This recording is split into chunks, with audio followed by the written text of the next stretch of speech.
आपने बचपन से सुना होगा, श्री राम आदर्श पुत्र थे।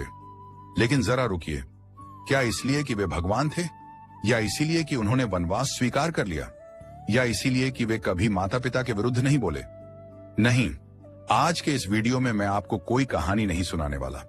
आज मैं आपको बताने वाला हूं वह कारण जो हर माता पिता को जानना चाहिए और हर संतान को समझना चाहिए।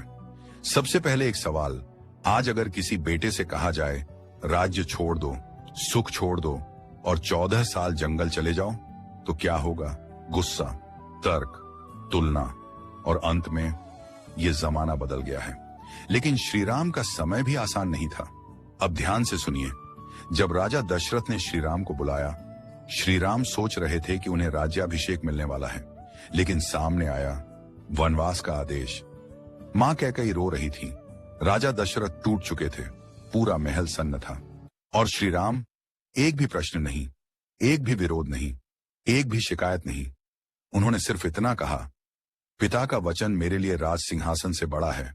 यहीं से श्री राम आदर्श पुत्र बनते हैं, क्योंकि उन्होंने माता पिता को 100% सही बताया, भावनात्मक बोझ नहीं बनाया। आज के समय में क्या होता है, बच्चा कहता है आपकी वजह से मेरी जिंदगी खराब हो गई, लेकिन श्री राम ने कहा मेरी वजह से आपका वचन टूटे, यह मुझे स्वीकार नहीं।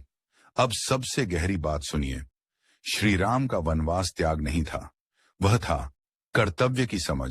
उन्होंने यह नहीं देखा मुझे क्या मिलेगा, उन्होंने यह देखा मेरे माता पिता को क्या शांति मिलेगी। यही अंतर है आदर्श पुत्र और सिर्फ आज्ञाकारी पुत्र में।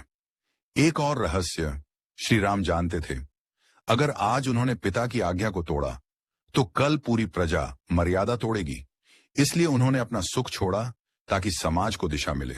अब माता पिता के लिए सबसे जरूरी बात, शास्त्र कहते हैं जिस पुत्र से माता पिता को मन में चिंता हो वह पुत्र नहीं, केवल संबंध है। श्री राम ऐसे पुत्र थे जिनसे माता पिता को दुख नहीं, गौरव मिला। आज के माता पिता से एक प्रश्न, क्या हम अपने बच्चों को ऐसा बना रहे हैं जो हमारे सहारे बने, या ऐसा जो हमें ही बोझ समझे? श्री राम का आदर्श बच्चों के लिए ही नहीं, माता पिता के लिए भी है। इसलिए शास्त्र कहते हैं जो माता पिता का मान रखे वही भगवान का प्रिय होता है, और इसी कारण भगवान श्री राम को कहा गया आदर्श पुत्र। अंत में एक विनम्र आग्रह, अगर आपके माता पिता जीवित हैं तो आज ही उनके चरण स्पर्श कीजिए, और अगर आपके बच्चे हैं तो उन्हें उपदेश नहीं आचरण सिखाइए। अगर यह ज्ञान आपके हृदय तक पहुंचा हो, वीडियो को लाइक करें और चैनल को सब्सक्राइब करना ना भूलें। कमेंट में लिखिए